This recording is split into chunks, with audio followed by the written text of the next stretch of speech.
I'm live. All right. Good morning, everybody.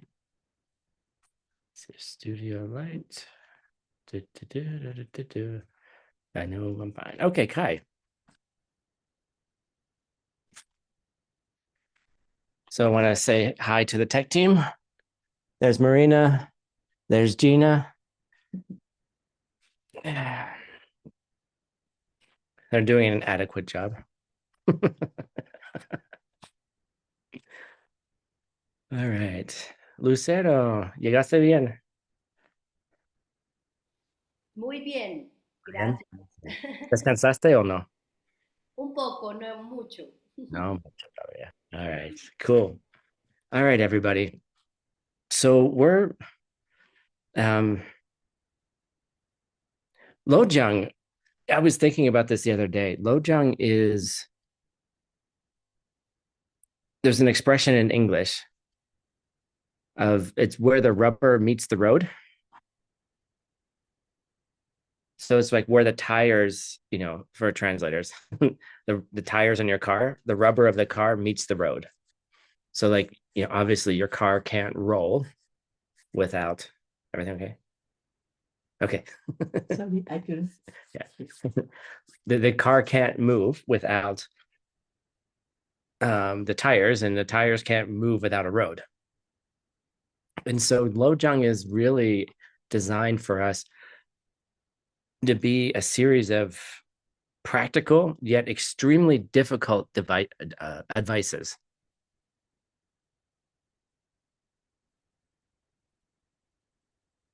of what you're supposed to do.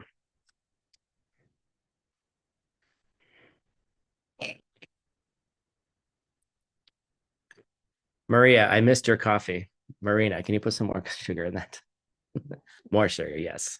I don't know. Talk to Maria. She can tell you how to do it. um, so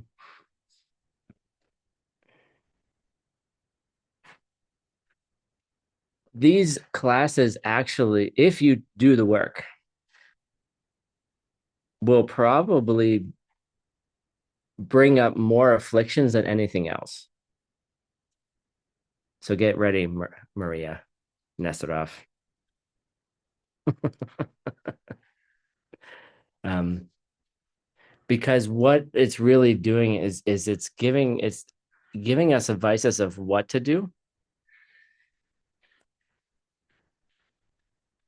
That's almost exactly opposite to what our natural tendency would be. And our minds, I don't know, I can't speak for you. I can speak for myself. Your mind will resist. Your mind will say no. Your mind will be like, yes, I understand what, Dorje Senge has said to me. Thank you so much. Better. Thank you. And so when he is asking us to do these things, we have to look into ourselves and be like, why? Like, why do we have to do it? And so part of what I'd like to do today is,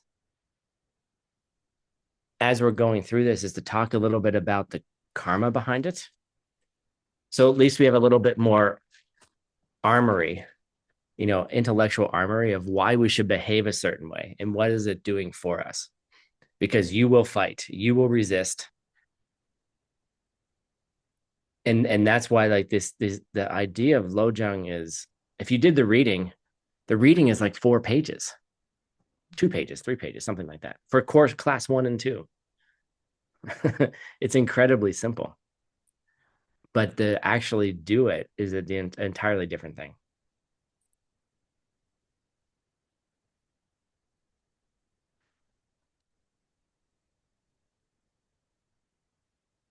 So I want to inspire you really to be like, look, this is doable, but you will fight.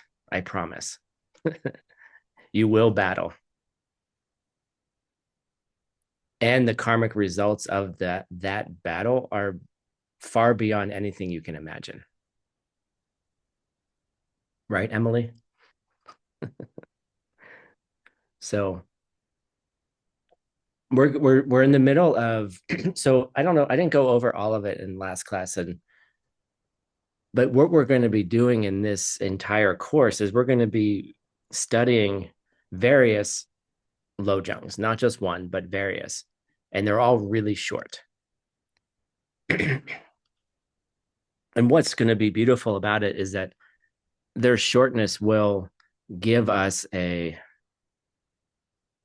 window into the complexity of our minds, because it's really easy just to say, oh, give the higher ground to somebody else. I'll take the lower ground, no problem. But to actually do it, to actually catch yourself in all the ways that you do the opposite thing automatically. Like, how often do we not give the advantage to other people because we think we're going to lose? Because we think, oh, I won't get my cup of coffee this morning, so I need to run down here early before everybody else does. You know, I won't get the food at the buffet because if I don't go first, then there won't be enough for me. Okay, all you can eat buffet, they should be taking care of that problem.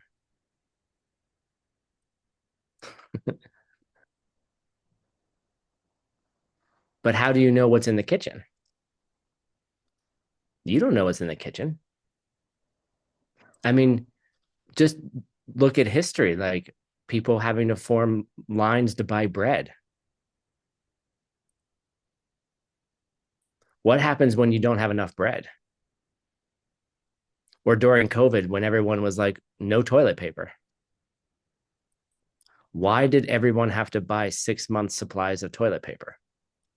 They were stealing toilet paper from everybody else. I'm serious. Oh, I need to wipe my butt more than you need to wipe your butt. There's one for you, Anastasia. Right? My butt's more important than your butt.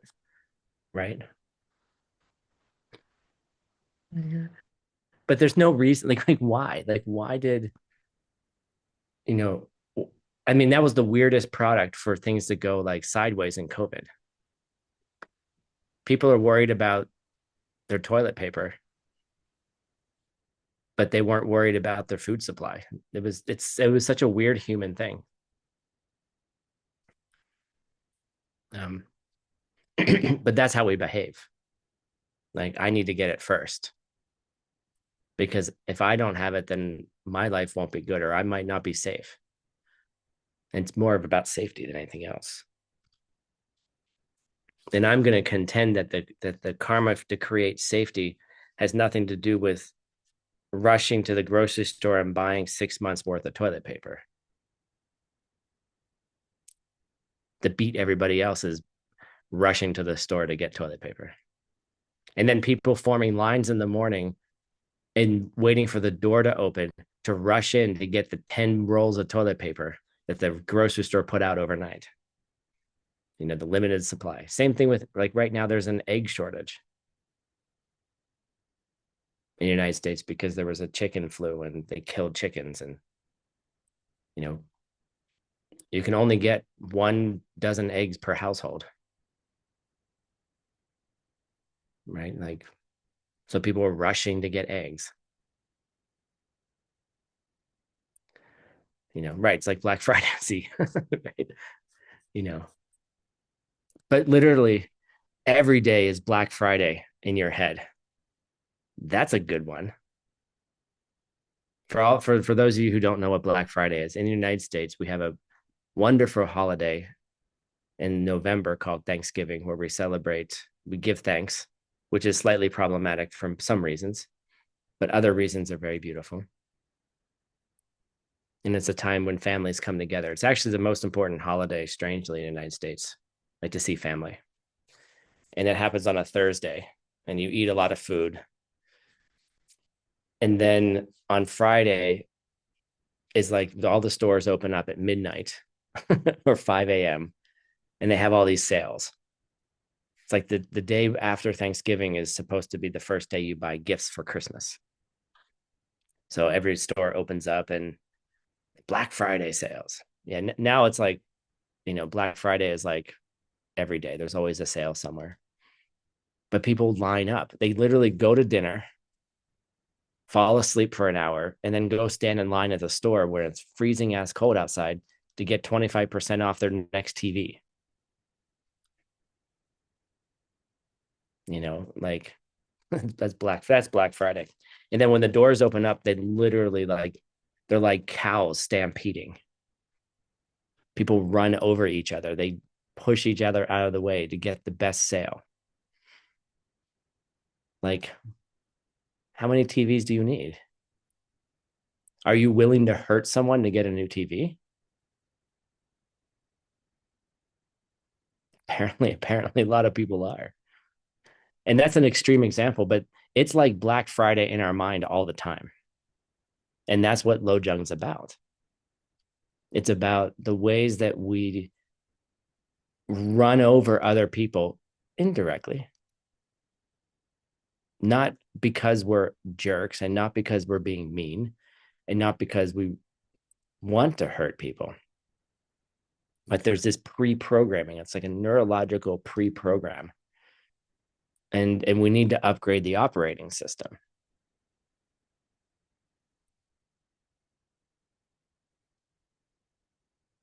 It takes a while to upgrade an operating system.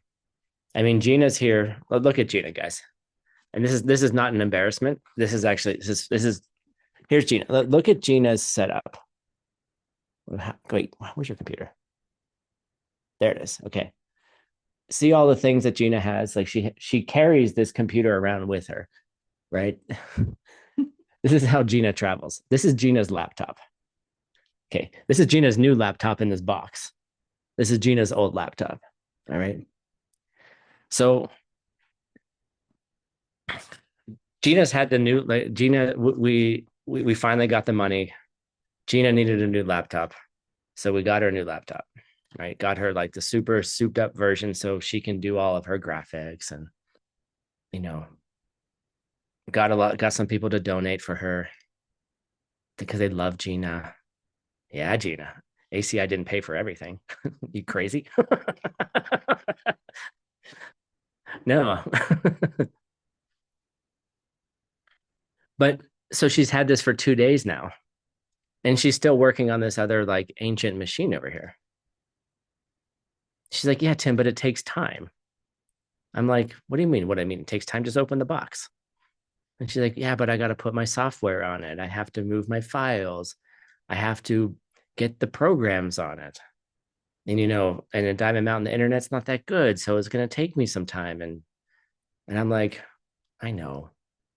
And she's busy, and she's volunteering for Diamond Mountain, and we have classes in the afternoon here, secret classes.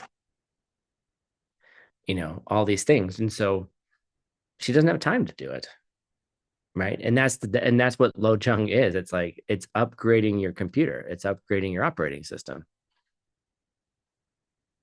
But we somehow in our minds go, I just don't have time for that. I don't have time to give somebody else the higher ground, right? So that's what we're going to be learning this entire course is how to upgrade our operating system, not through logic, not through like brute force, but through like understanding. Like, how do we become better people? And why are these advices the things that make us better people? How are these advices the things that are going to get us more, hmm, I don't know, maybe help us achieve our goals? Maybe help us get the things we've always wanted, both in a worldly sense and maybe more in a spiritual sense too. And why? Why will this do this and something else wouldn't do it? Right. So We're doing behavior modification strategies. My next business course. All right.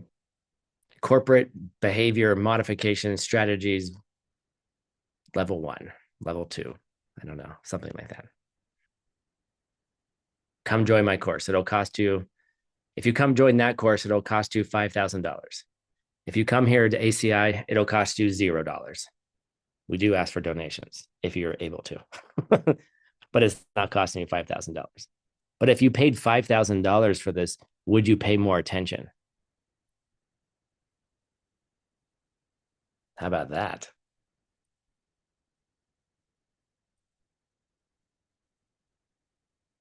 If you had to pay $5,000 for this course, would you do the work? Well, Tim, I don't have $5,000.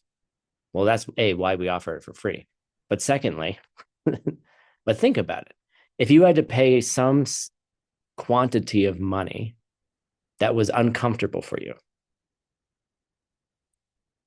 whatever number that is, maybe it's $100, maybe it's $10, maybe it's $10,000. I don't know. It doesn't matter. The numbers are just numbers.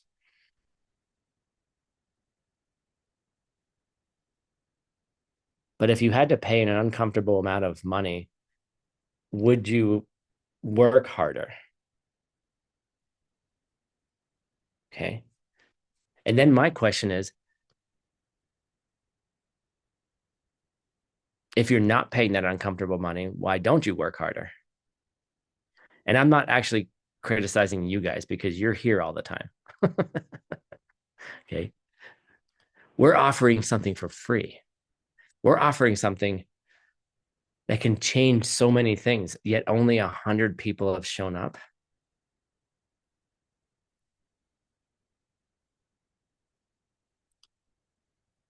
That means a couple things in my mind.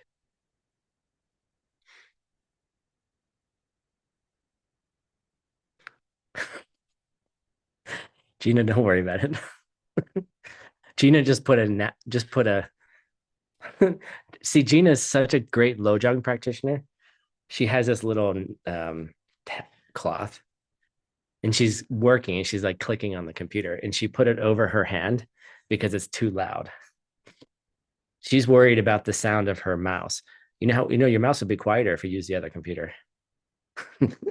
Just kidding. So I think that, I mean,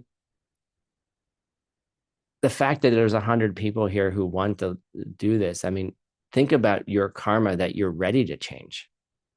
You're ready to take on that challenge. Lojong for years, for generations, was actually a secret practice because it's so difficult, because it's so challenging. And lamas only passed it down from generation to generation as an oral tradition to only a few students. Right. So maybe you could take the perspective that your karma is so incredible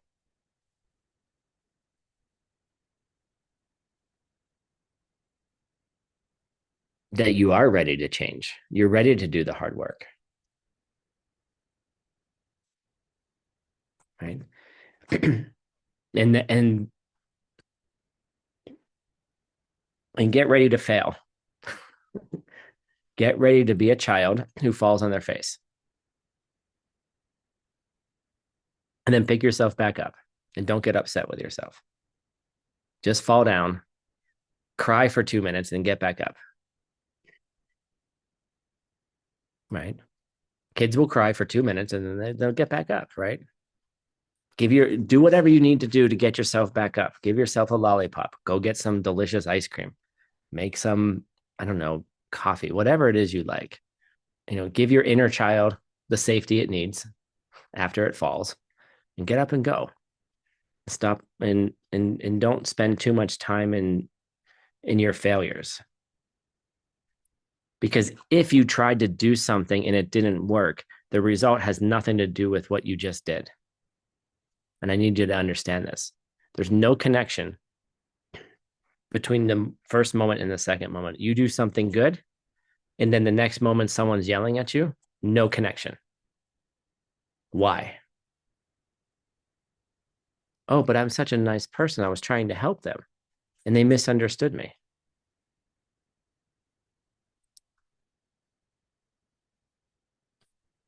Because what the nice thing you did couldn't result in a bad thing. And then the reason why you see bad things happen when you do good things is a different karma. The connection that you're placing between those two incidences is a karma too. And so we're just, so we're oftentimes so stuck in these loops within ourselves. And so just pick yourself back up and say whatever nice things you need to say to yourself to comfort yourself. Don't be mean to yourself. Don't criticize yourself. How many people, when they fail, they criticize themselves? Raise your hand. Yes. Okay. Perfect.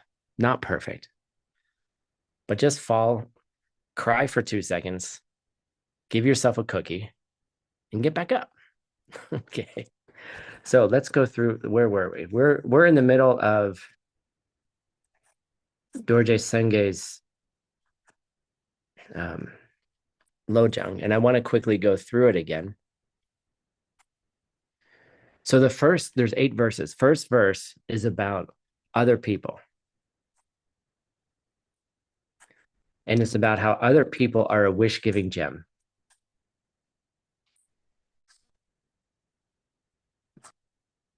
That you need other people.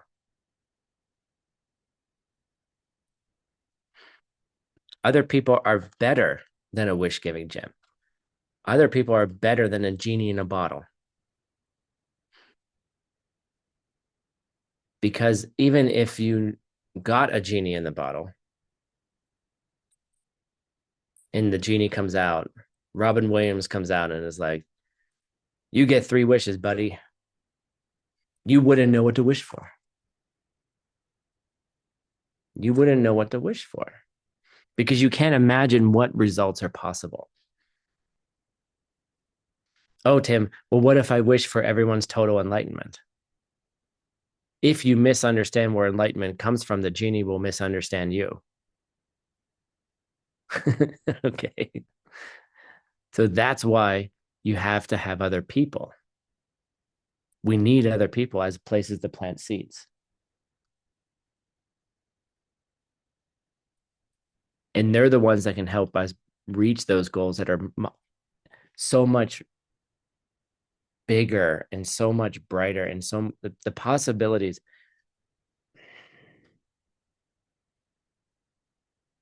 I can tell you from my own experience, which I can't prove to you, that the results, you can't even imagine what the results will be. The people that show up in your life, the the all the things you ever wanted can appear, and then when you recognize they can, then there's no reason why it can't be 100%. There's no reason why it can't be that. Oh, but it's not that yet. Fine. Stop focusing on the 10% that's not good. Just find other people, plant some seeds, and change it over time. Because the ultimate goal is not like what you think is 100% is not 100%. Oh, what's my perfect partner like?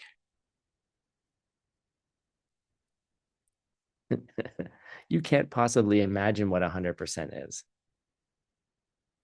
And the things that you think are 100% are not. But you can find someone who's supportive. You can create. You can create someone who teaches you in a way that is best for you. You can get all those things, no problem. But you need other people to do that. You need others, you need to plant the seed. That's all. That's all. You know, yesterday there was a I got a phone call from someone. Um, there's a new study being done or had just been completed about perceptions of karma. It was a qualitative study. And one of a news organization reached out to us and wanted us to comment on it. Like they wanted some like, what do you think about this? What do some, what does a Buddhist organization think of this study? And I read the prospectus of the abstract, and then I read a little bit of the background of how they were starting their study. And I was like, oh my God, they don't understand karma. All from the first page. And I was like,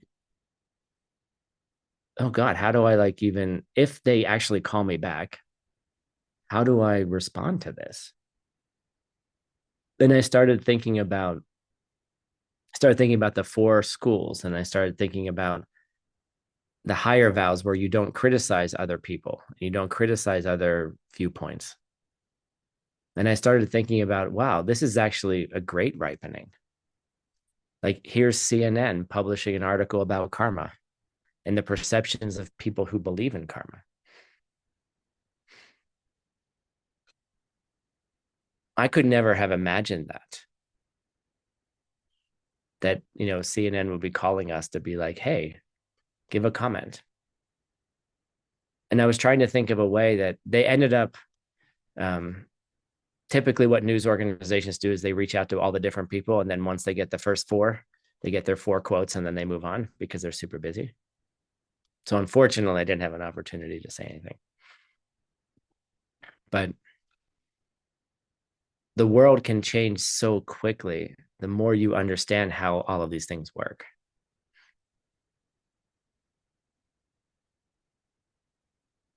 Yesterday, 2 days ago, I was driving back to Diamond Mountain, and my friend and I were amazed. Everywhere we went, everybody was just kind. The dirtiest gas stations, right? The grocery store, the fast food restaurant. We were like, what the hell is going, like, what world are we in? And I'm like, then what world is everybody else in? Like, it was pleasant for me. But I think the most important thing for us to remember is that, and this was the object of the study, is that we shan't focus on ourselves. Don't focus on what you want. Oh, Tim, but you told me about the 4 steps. Yeah, that's level one. That's level one.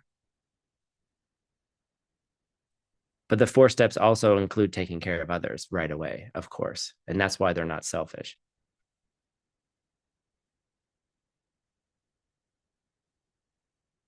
But it's like two little lines, right?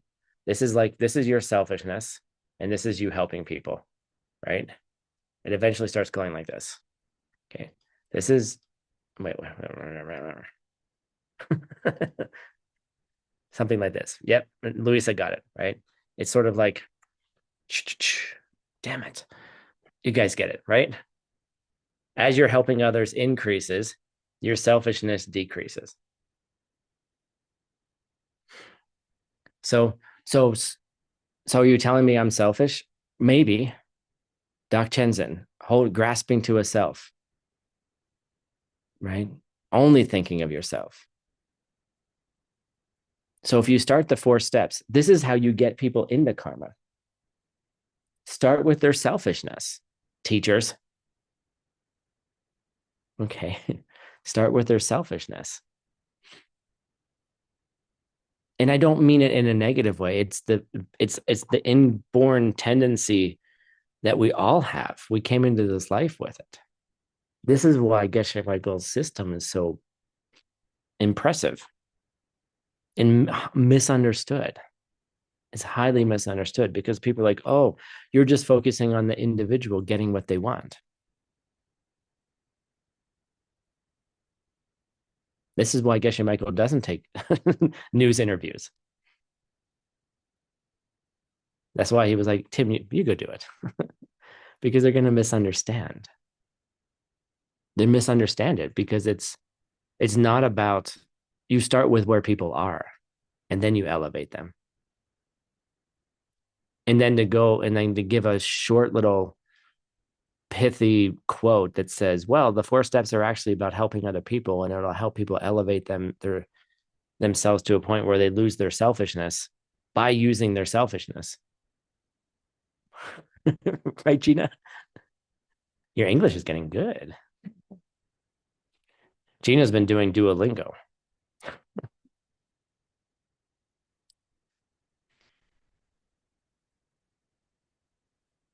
You need to break selfishness with selfishness. Use it against itself. Break it down. Like where's the weakness in selfishness? And that's what we're doing. But using the positive side of it. Oh, let's give you what you want. Let's do the 4 steps. You see. Now Lojong is basically saying that's not enough. Now you need to grow. Now you need to elevate yourself.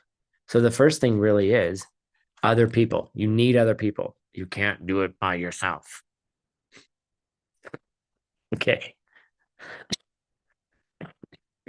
You need other people. And so 4 steps, you have to help somebody else. It's already there. So you need to start looking at other people as that wish giving gem. Jampa from the monastery in New Jersey, you show up and he's like, he already knows what you want. Meet you one time, next time you see him, all of a sudden everything you like is there. He already knows. He knows whether you like your coffee sweet or normal. I don't like my coffee sweet, but when it's bad coffee, it needs to be sweet. Shh, don't tell Sunam.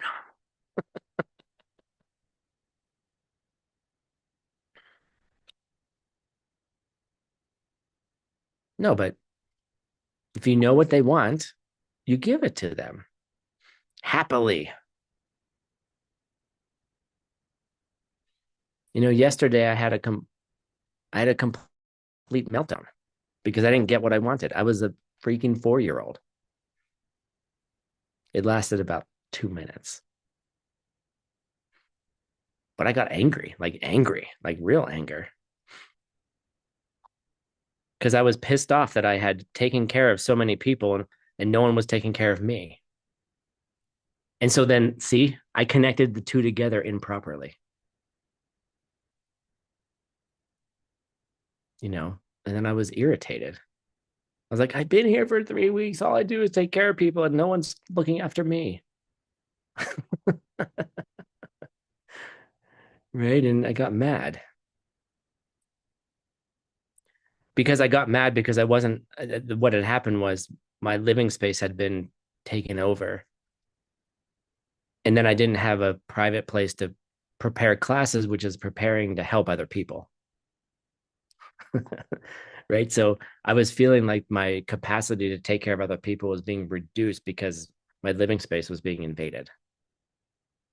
But why did I have to experience all of those things? Right. And after a few minutes of anger, I was able to shift it. But because they weren't related, it was just an old seed that happened. Thank you, Diamond Mountain, for purifying.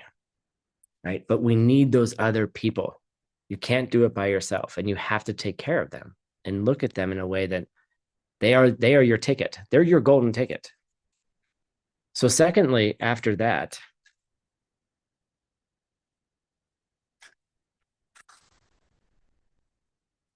is where you see them as the highest, right? You see others as the highest and you as the lowest.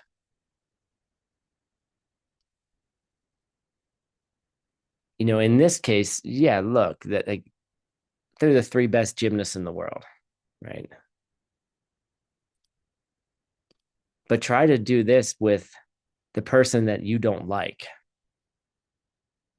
or the person that irritates you the most, right? one of the most beautiful things my teacher does is that when he has a great idea, he gives that idea to somebody else and tells everyone that it was their idea.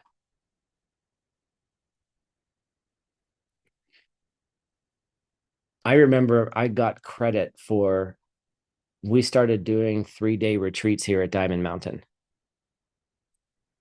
And about 2 or 3 retreats afterwards, Geshe was like, it's like, oh, Tim had such a great idea. You know, we did this, now we're doing deep retreat in the middle of our programs, 3 days, give everyone an experience. And at first I sat there like, it wasn't my idea. It was his idea. He just gave me the schedule one day. I didn't do that. And I was getting like irritated that he was lying to people, what I saw, right? It wasn't my idea, it was his idea.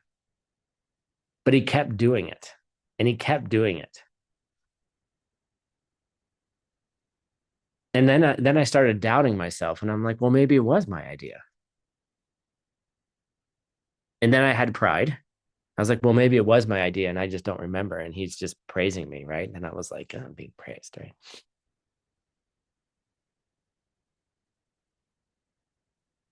And then I realized what he was doing. How does Geshe Michael get to have 200,000 students? By putting his students above himself, right? Now, everyone in the world thinks Tim's awesome because he made up this retreat thing.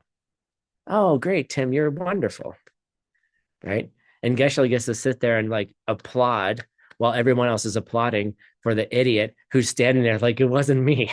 I didn't do anything. Right? I'm getting praised for not doing anything. And then there's that other problem, right? Now I'm getting praised for something I didn't do. Tim doesn't like to get praised. It makes him feel vulnerable. It makes him feel exposed. And so all of a sudden, Tim's getting praised for something he didn't do. And then Tim's have to work through that karma. And then Tim has to realize the praise didn't come from the non idea that he didn't have. Tim got praised because Tim praised others in the past. And Tim had to learn that. Praise doesn't come from whether you do something or don't do something.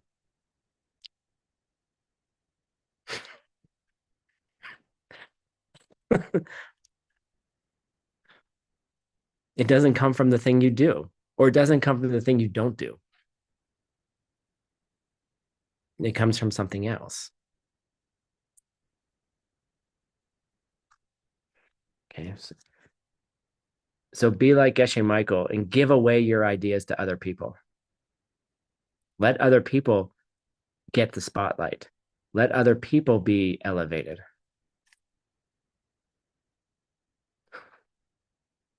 Nice one, Anastasia.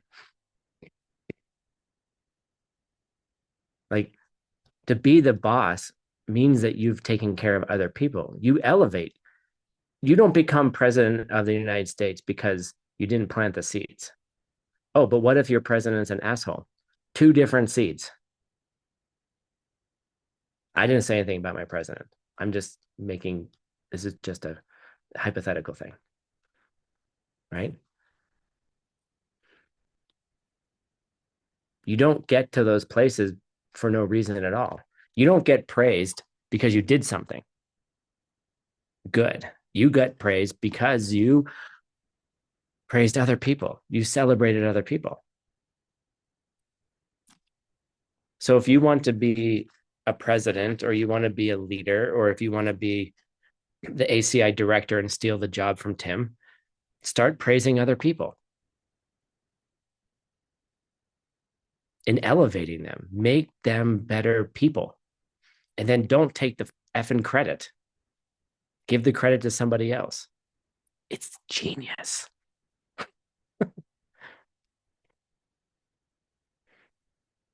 Give the credit to someone else for making that person a better person. You don't have to take the credit. Give it to somebody else.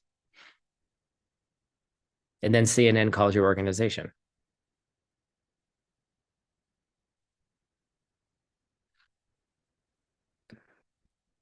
So Francisco, since you missed class on Monday, I'm repeating this one just for you. When you have a negative emotion, stop it right away. Find a way to stop the negative emotion. You're angry for 2 minutes, get it out. I mean, stop it. I mean, by get it out, I mean, stop it. There's nothing good that comes from it. Doesn't mean that I should bottle up my emotions and hide them. No, it's not what I said. But feel it and move on. If you learn how to fully feel an emotion, you can move it through your system in 90 seconds if you allow it to move. That's how that's why they say when someone has seen emptiness directly, they still experience negative things, but it doesn't affect them anymore. It doesn't replant. It just moves through them like, I don't know. It's like they're transparent and then the negative emotion just flows through and it's done, right? The fact that I'm still talking about yesterday's negative emotion, but stop it. The force lightning comes at you. The Sith Lord is trying to kill you. Just stop it. Okay. It's going to be uncomfortable, but knock it off. Find ways to knock it off. Tim, but what if it takes me a couple of days to knock it off? Great. You battled for 3 days. And then it'll be 2 days. Then it'll be one day. Then it'll be 6 hours. Then it'll be 2 minutes. Okay. What's the worst thing about a negative emotion?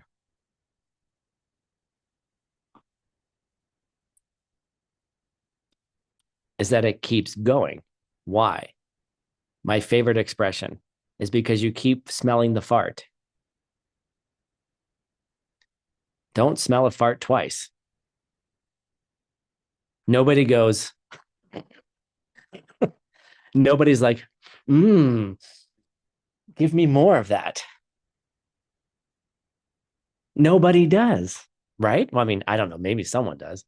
Maybe they have the karma to enjoy it. I don't, right? Just smell the fart, acknowledge there was a fart, and then move on.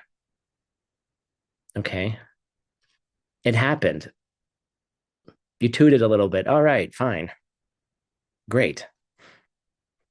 But just move on. Like don't keep wallowing in it.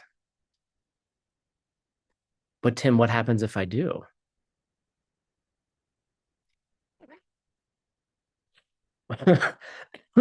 Actually, what Z put in the chat right now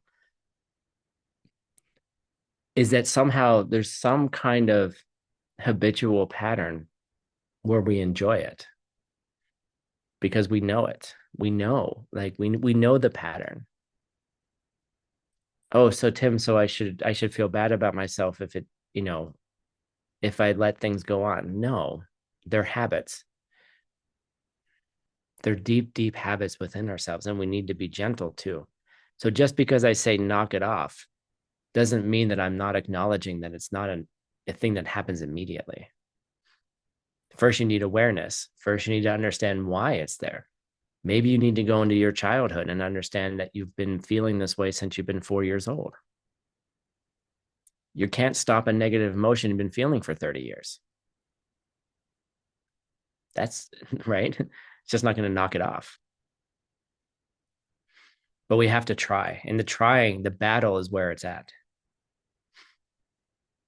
And that's why it's step by step.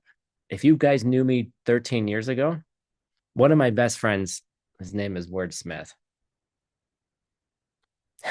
he and I met at a Mexico event. This is the first time I remember him. This is like 2011 or something like that, 12, I don't know. And I was grumpy. I was grumpy that entire event. And Ward was like, "Who's that grumpy jerk over there?" Gina knows I was grumpy. Look at her. She's like, "I'm not saying anything." But over time, it changes. Now my grump lasts like maybe a minute or two and then I'm done. But step by step, we get there.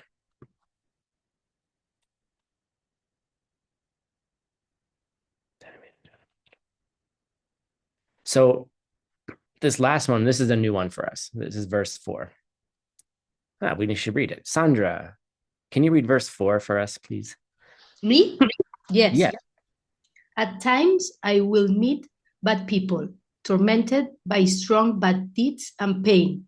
They are hard to find, like a mine of gold, and so may I hold them dear. This is such a beautiful, like, halfway point of this 8 verses.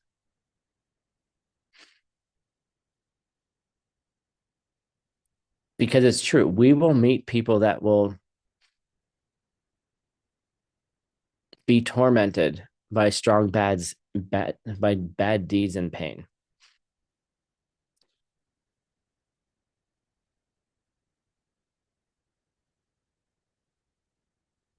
And then it says, oh, but they're hard to find, like a gold mine, right? So what the hell's going on here, right? First of all, we're saying, look, we have to find others. We have to be with other people. And then halfway through, it's like, we need to hold these people dear, but they're difficult to find. And we have to go looking for them like a mine of gold. Right? What's going on here?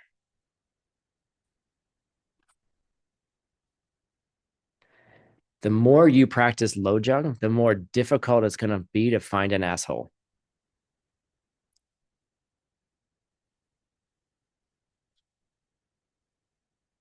Why? Weishima.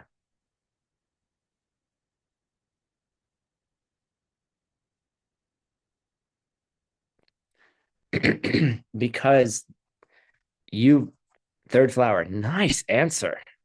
That's $100 answer for a $0 question. Good job. Send me your PayPal. You see, because as you practice, it will be more and more difficult to find difficult people because your karma will start shifting. The people around you will just become nicer. They'll become more friendly. You'll go to these places where everyone used to be grumpy and now they're nice. And I have a particular seed that's happening where I just see people around me so much nicer. And I realize that maybe Donald Trump is actually a Yamantika. Maybe he's just teaching everyone to be nice to each other.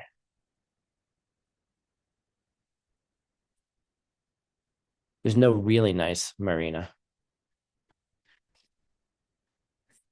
But what I'm saying is maybe what he's doing is he's creating a world where people learn to be kind to each other. And I don't know. I mean, maybe. Who knows, right? There's a million different ways to see it. Duh. Right. And if you read the news, maybe someone else is seeing it differently. And all they're seeing is the end of the world, fire and brimstone. So I don't know. Who knows?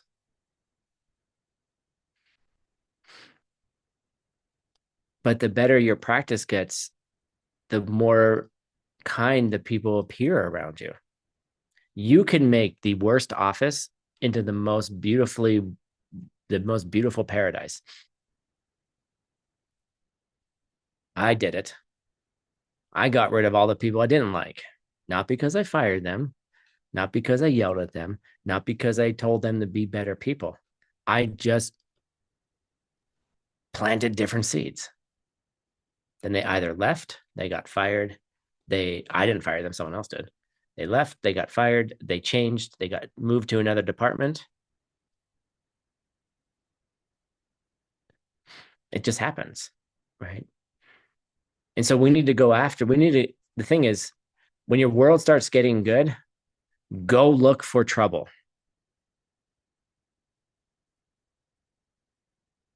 Don't get complacent. Keep looking for those gold mines, right? Go look for people that still need help, right? Okay, you made Diamond Mountain into a paradise. Okay, go somewhere else.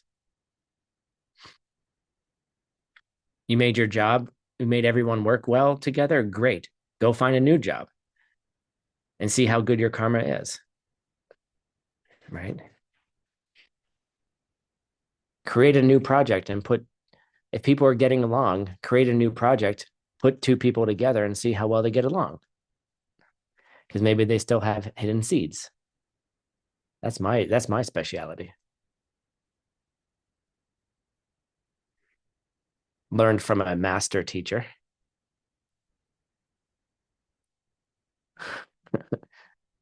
Put people together who might turn on each other's mental afflictions and watch the fireworks. It sounds evil. It's not. You have to know what you're doing when you do that. Okay, here we go. Let's go to the next one. Oh, sorry. Let's not go to that one. Let's go to the next PowerPoint.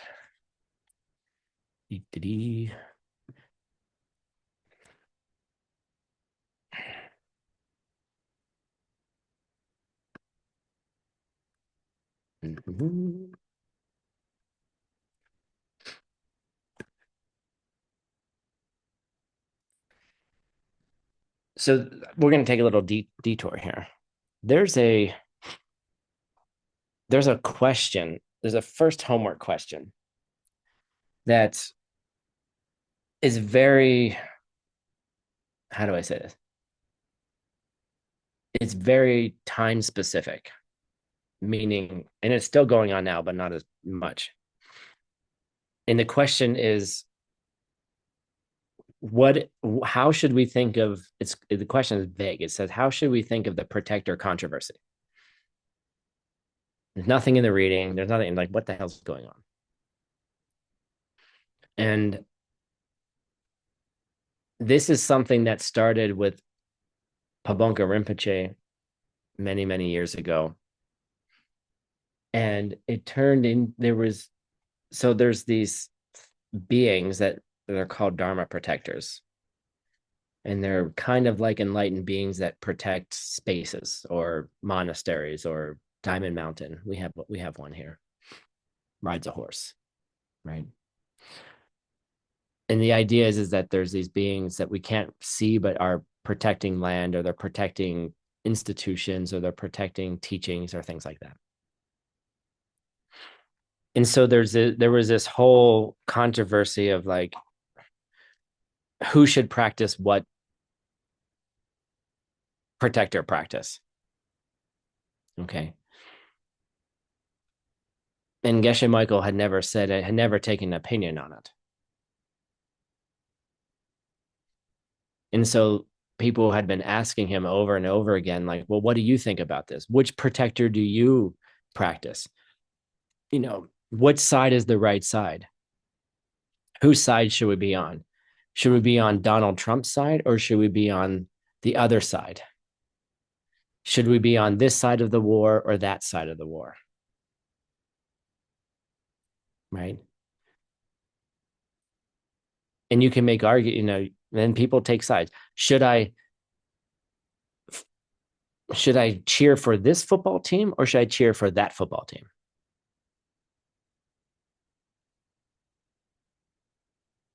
Should I be excited when my hometown hockey team wins and then the Canadian hockey team loses?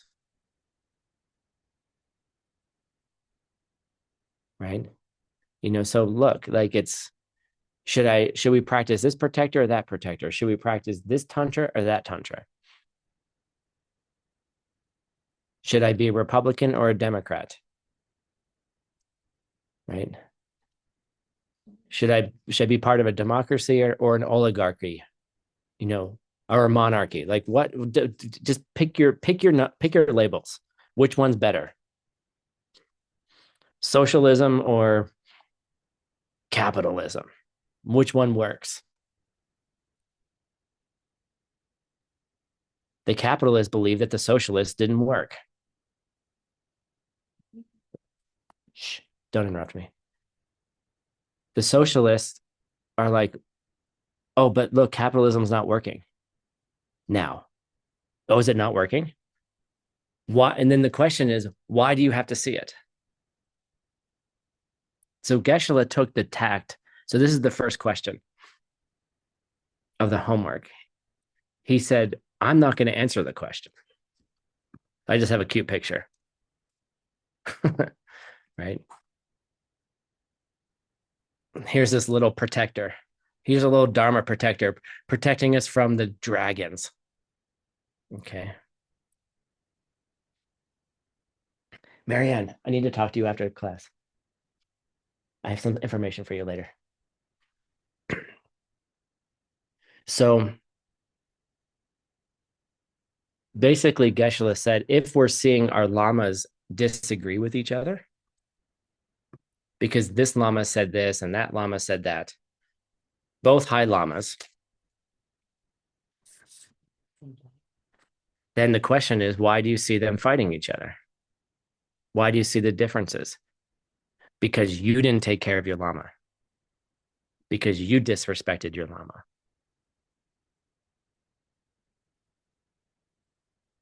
You see, if you see lamas fighting with each other, which protector is the right one? Should I follow the Dalai Lama? Should I follow the Kadampa? Should I follow Geshe Michael? Should I follow, you know, just make a list? Which one? It's because we didn't take care of our teachers well enough. Or why do we see one country fighting another country? Why do we see capitalism having difficulties now?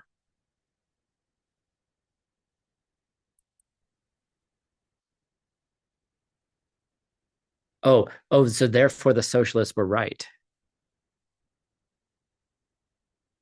That's what's going to happen. Everyone will be, oh, the socialists were right. Da, da, da, da. And no, it's how well you take care of other people. Do you want to know why the United States is going to fail as a country now? Because we turned off all of our charity. The largest organization in the United States government dedicated to giving foreign aid was shut down.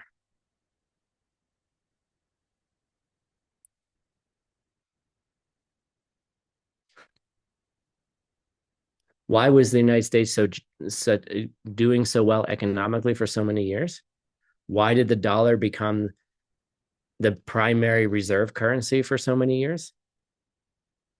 Because we gave away so much. The amount of money that the United States gives to the world, the amount of support humanitarian support.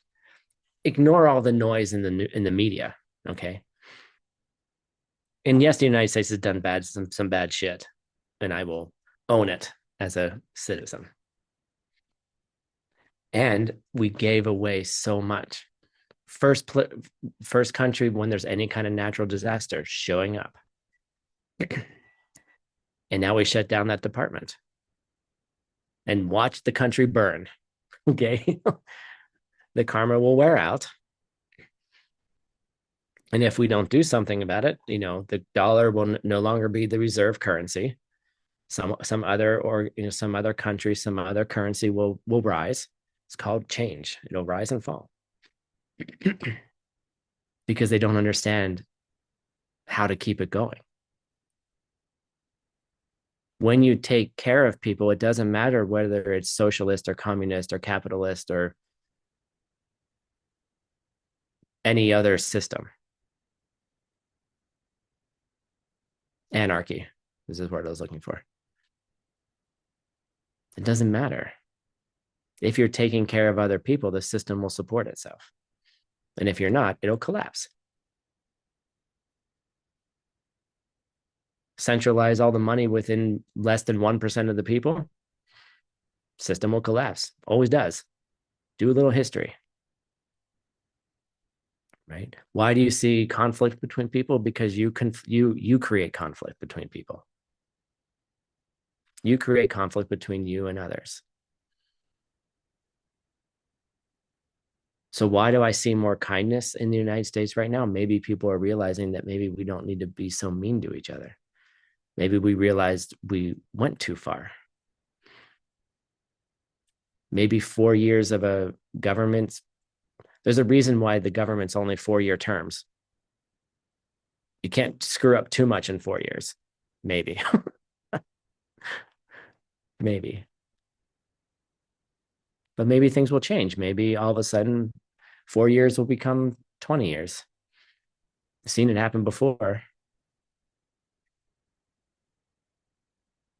So so he wants a third term. Okay, well, he'll change the laws, he'll change the rules, and the people will agree if they do, and then it'll be that's how it happens. Don't get so upset. I'm going to New Zealand. Maybe no, I'm going to go to Japan. I'll be safe in Japan, right? Because everything will be good there. Get it? Maybe the south of France. Maybe I'll get on a spaceship and live on the moon. I don't know. You see. But all of these problems come from your karma and the things that you do.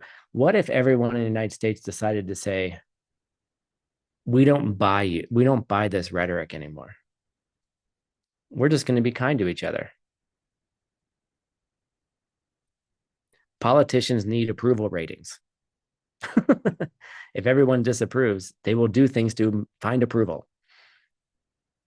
I had a dream that I was talking to Trump and I asked him if he wanted to be remembered for the rest of, after he dies, if he wanted to be remembered as a tyrant or as someone who saved the world.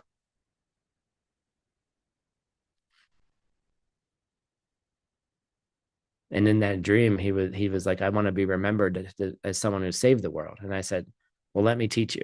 It was a cool dream. It was almost like a lucid dream. Let me teach you how to do it. Maybe he is doing it. I don't know. But you see, the reason you see conflict is because you have conflict in you. And if everyone decided just to put down their guns or put down their verbal assaults, stop commenting on Instagram, stop believing everything you read on Facebook.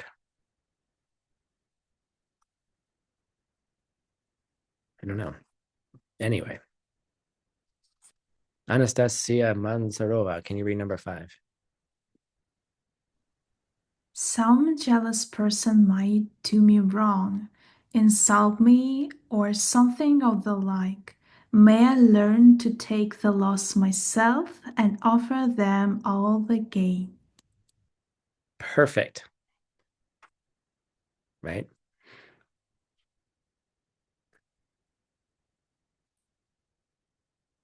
My teacher is brilliant at this. He had somebody who was working at Peachtree Cafe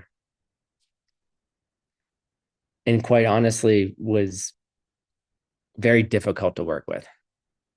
Yelling at people, criticizing Geshe Michael. And then he asked for a raise, a ridiculous amount of money. Like it was like stupid extra money. And in my mind, I was like, the audacity of this jerk who's treating people like dirt. And what did Geshe Michael do? He was like, oh, okay, I'll pay you twice as much money for you to be twice the jerk.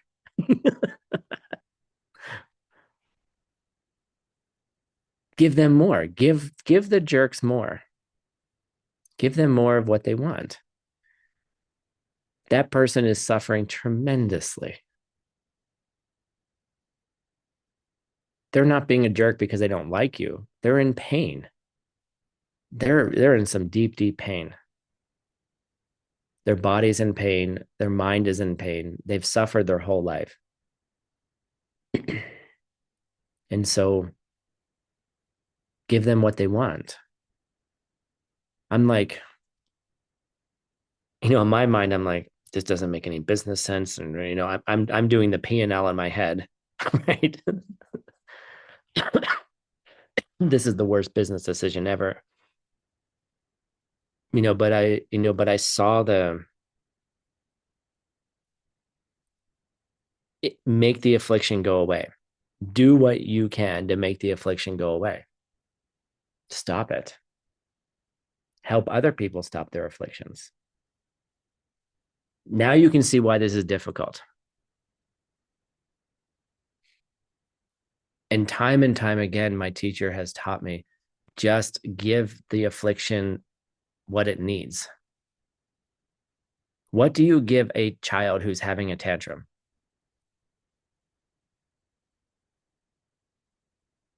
Love, a hug, right? Maybe you give them the cookie that they want at the grocery store, right? Oh, but then you're teaching them that if they cry like that, they can always get a cookie. Wrong seeds, wrong idea, right? You have to manage it. But sometimes just giving people what they want shuts it up. If someone believes they're worth that much money, give it to them. Give them more. Lose money on a project. How do you think ACI is doing so well right now? I have discussions with people all the time. They're like, Tim, your decisions make no sense. And I'm like, okay, give it away. Don't keep it for yourself. That doesn't mean that ACI's bank account is at zero. I have enough money to make ACI run for a year.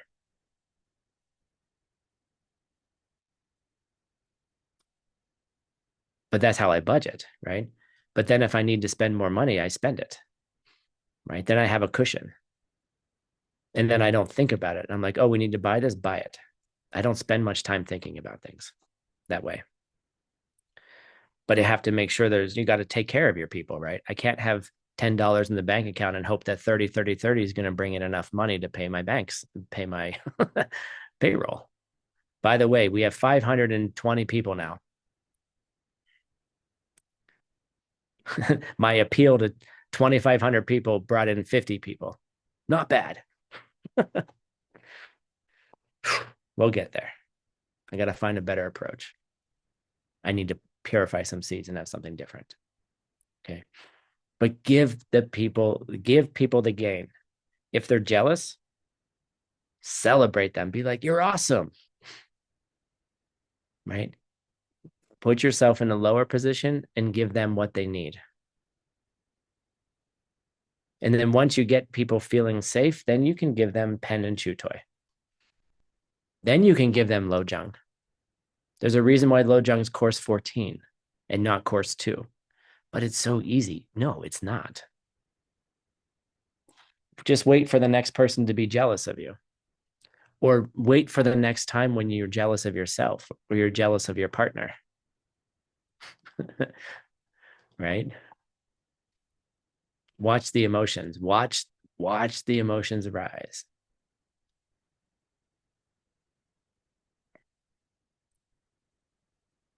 Oh, that's a really good question, Heidi.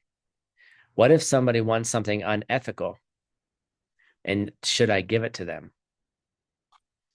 I think the verse says, take the loss myself and offer them the gain. So we're not saying do unethical things. If somebody yells at you, is somebody jealous of you? If something in that vein, take the loss and give them the gain. Okay.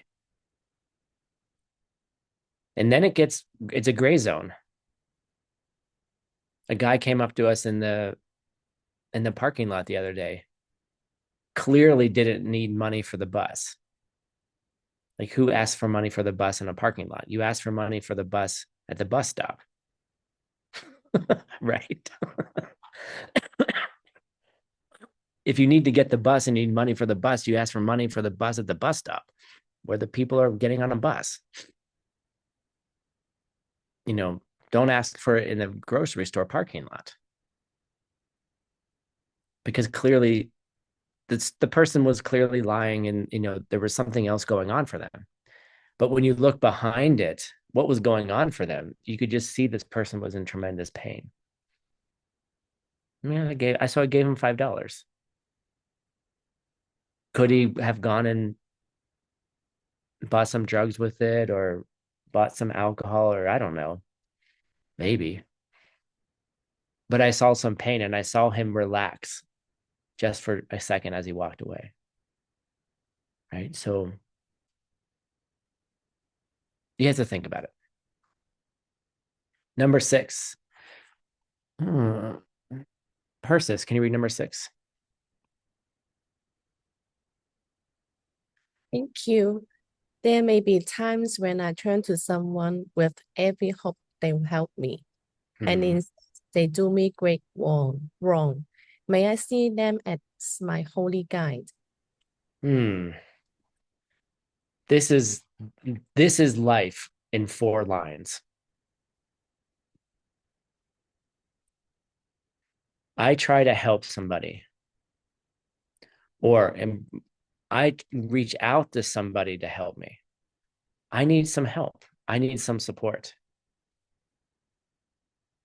And then all they do is they hurt me. They say no. They insult me. They tell me that I don't need that help. Oh, United States is telling Europe, oh, you've been dependent upon us for too long. You need to stand on your own. You need to be independent. Right?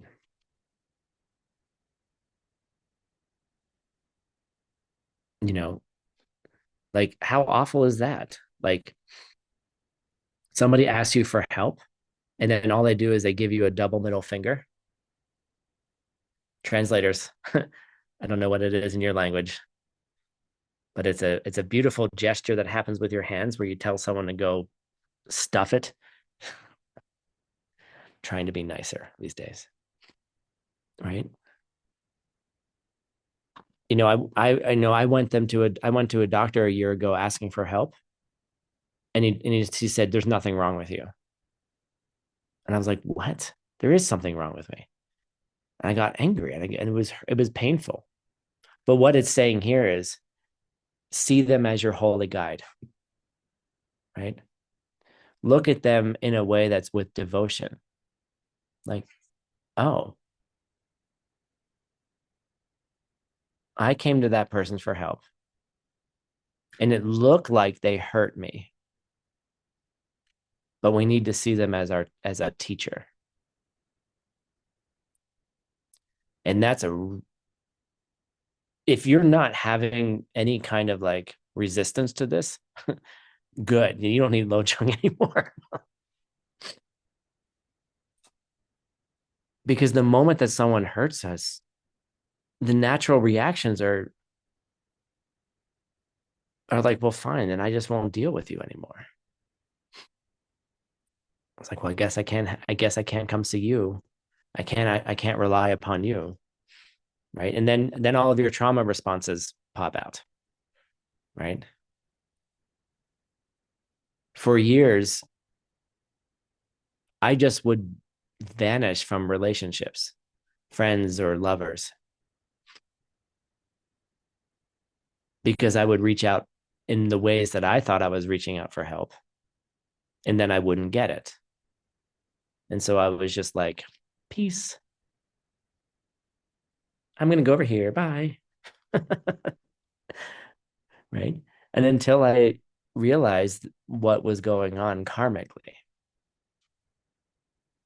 and I let go of a lot of really good people, because of my bad karma. And it was really painful to like sort through that.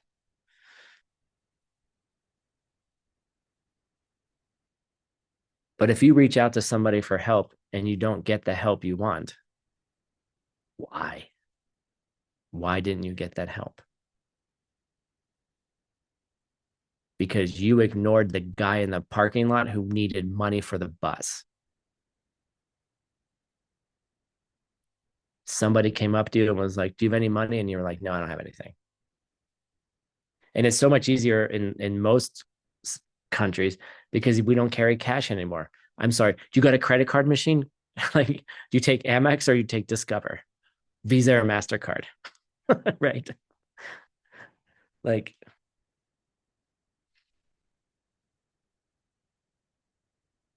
it's why I also carry cash with me just in case someone needs some. Because you refuse to help people in the past, period. There's these beautiful stories of Naropa trying to find his teacher and like ignoring all these people that need help, that needed help. You know, and he struggled to find his teacher because he was ignoring others. He refused to help others in the past. You, wow, the numbers of this class keep going up. You, the reason you can have teachings is because you didn't ignore people. Understand that. The reason you can have teaching is because you didn't ignore people who needed help in the past. Get it?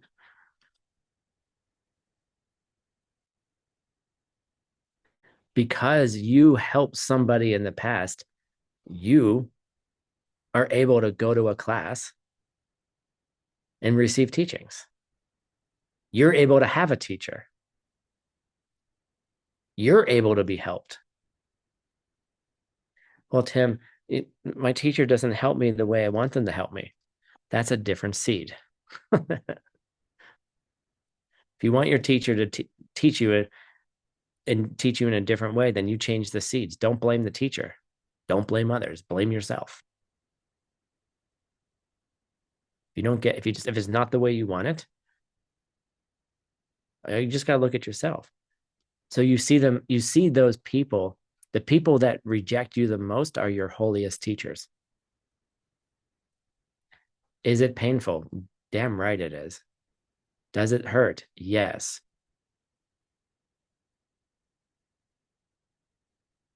But now you know what it felt like when you ignored that guy at the grocery store who needed money for the bus.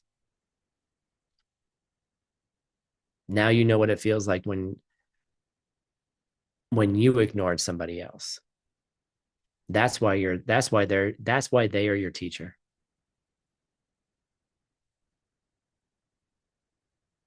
Because they're just reflecting back to you. You're getting the karmic result of ignoring someone who needed help. Now, there are also rules and guidelines on how, like, when you need to give help and when you don't give help. Study your bodhisattva vows. Okay. It explains all the details. ACI 7. If you don't have the financial resources to help everyone who needs money for the bus, it doesn't mean you ignore them. You can still talk to them. You can still say, hey, well, look, I don't have any money and I'm sorry. This must be difficult for you. Empathize with them, connect with them, see them, find a way to help them. You know, every living being is an opportunity. I saved a little bug from drowning this morning in the shower. They didn't have my glasses on, and I was like, oh God, he's going to go down the drain. And I blocked him from the drain and turned off the water, and he's like swimming, right? Right. And I got that little piece of toilet paper and got him stuck to the toilet paper and put him out. And then the toilet paper dried and the bug went away. You see, he was helpless. Right? Find ways to help people. Don't ignore people who need help. Then there's a myriad of ways to help them. See them as your teacher. How about Laura? Can you do number 7? In brief, may I give all help and joy to my mothers directly or some other way? May I take all the hurt and pain of my mothers in secret upon myself? If this is the only practice you do in your life, this can take you to the highest places.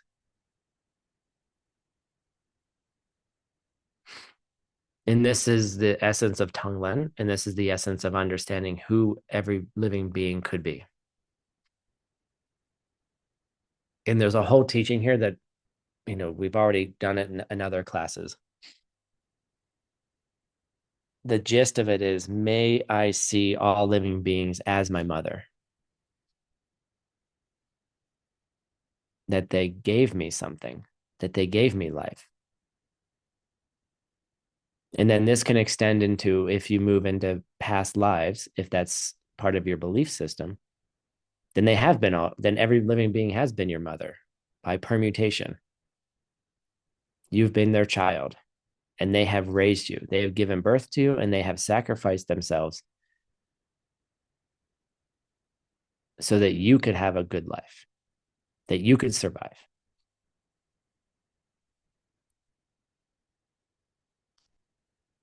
In the understanding of an understanding of karma, like they are your mothers because in a way they are your creation and they are creating you. And that's a deep, deep thing. And we'll talk about that later.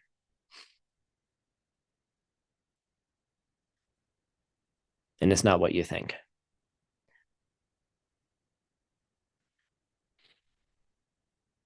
So if you start seeing every living being as your mother, you want to help them. Like, we have some kind of instinct, I think, even if we have a difficult relationship with our mothers, right? We know that they did something for us. I mean, they were there with us all of our life. I mean, they were there from the first moment. And even if your relationship was difficult with them, there's some kind of instinct to take care of them. Probably because they selflessly took care of you.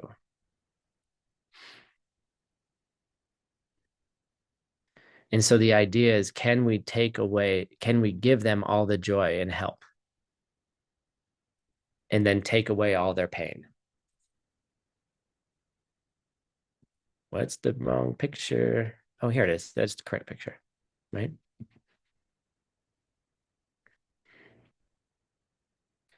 The original picture was 2 people on a subway doing Tonglen. But I like this idea more of a ninja. Like, you don't see the ninjas in the trees, right? This just happens that there's moonlight and you can see the ninja hiding. But your job as a bodhisattva is to be secretly giving everybody the joys and happinesses that they need, and then secretly taking away all of their pain and misery. The best bodhisattvas, you don't even know they're bodhisattvas. You don't know what they're up to. You don't know what's going on in their mind. You don't know what's going on in their practice. You can sit on a subway or you can stand on a street corner and be doing Tonglen and nobody knows. You could be doing things for other people and they don't even know that you're doing it. The best bodhisattvas are the ones that you don't know are bodhisattvas.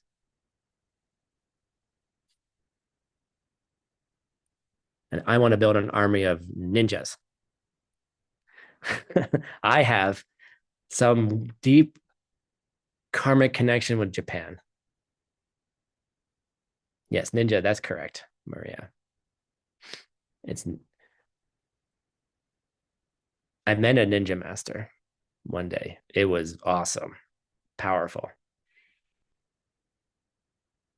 And I knew he was a master by, it was a beautiful communication.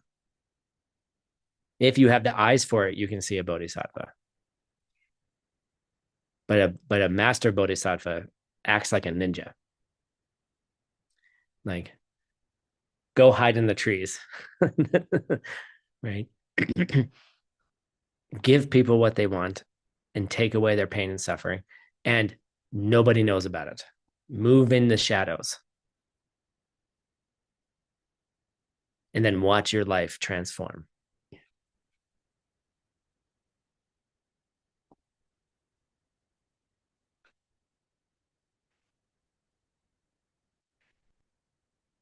Tim's School of Ninja Bodhisattvas. I'm taking applications. Where's the school? It's secret. When do we meet? It's secret. How do you learn to do it? It's secret. How do I apply? It's secret. You want to know how to apply to Tim's School of Ninja Bodhisattvas? Just be a ninja. Blend in. Look like a normal person. Act like a normal. Pretend you're a normal person. Everyone thinks you're normal. The better ninja bodhisattva you are, the more people are going to be like, that person is not normal. That's right. The first rule of ninja school is we don't talk about ninja school. Okay.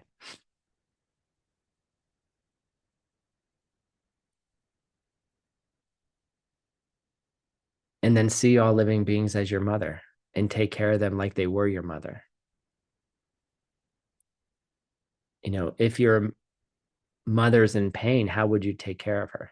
The story is always, you know, the classical story that we tell is you come home and your old mom has taken the wrong medications, took too much, and her mind is like, she's on some kind of trip, and she thinks that you're a robber, and she comes at you with a knife.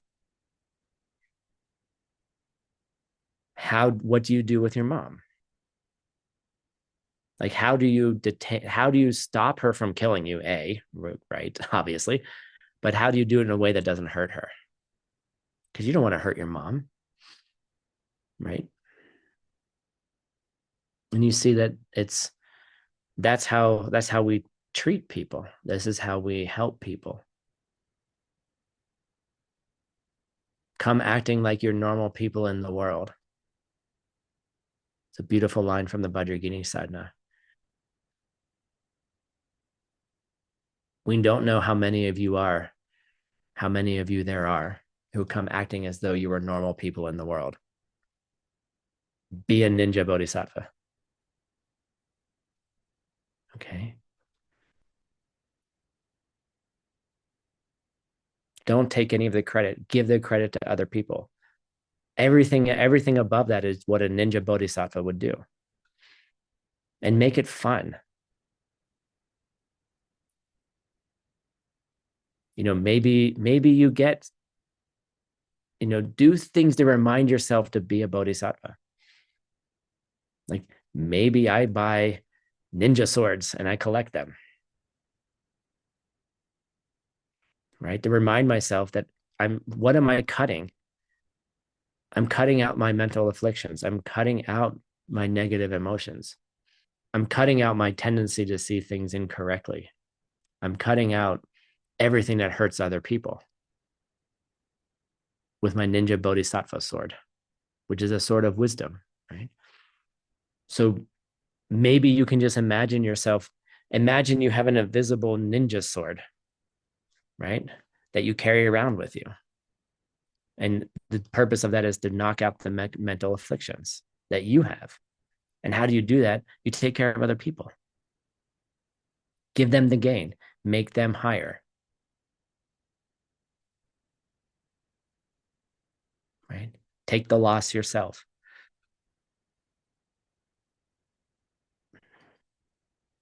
It will be difficult. And then you can't imagine what's going to come from it. All right.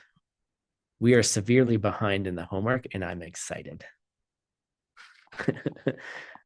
We will catch up. Don't worry. And I think it's important just to take our time, as I've always said. The 18 courses are not the cause for enlightenment. Your actions are the cause for enlightenment. Okay. So put on your ninja outfit, which makes you appear like a normal person in the world, blend in, and then do good things. So cool. We'll take a half-hour break. Thank you all for joining. We'll be coming back with Living Lam Rim. We have a deep discussion on emptiness, which actually is the basis of all of Lojang. So maybe it might be a helpful class to join.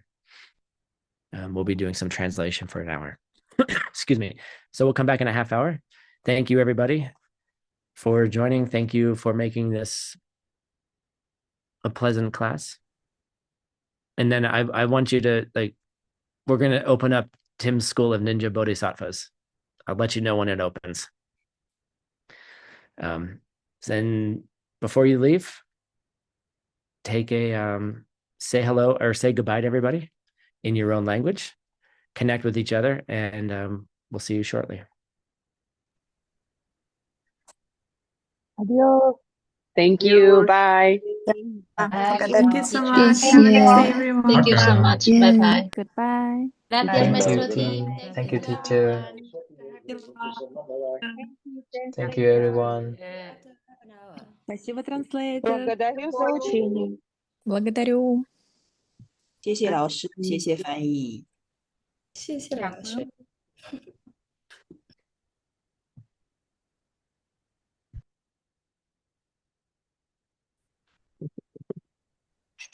Come on, let's get some celebrations. There we go. Significa.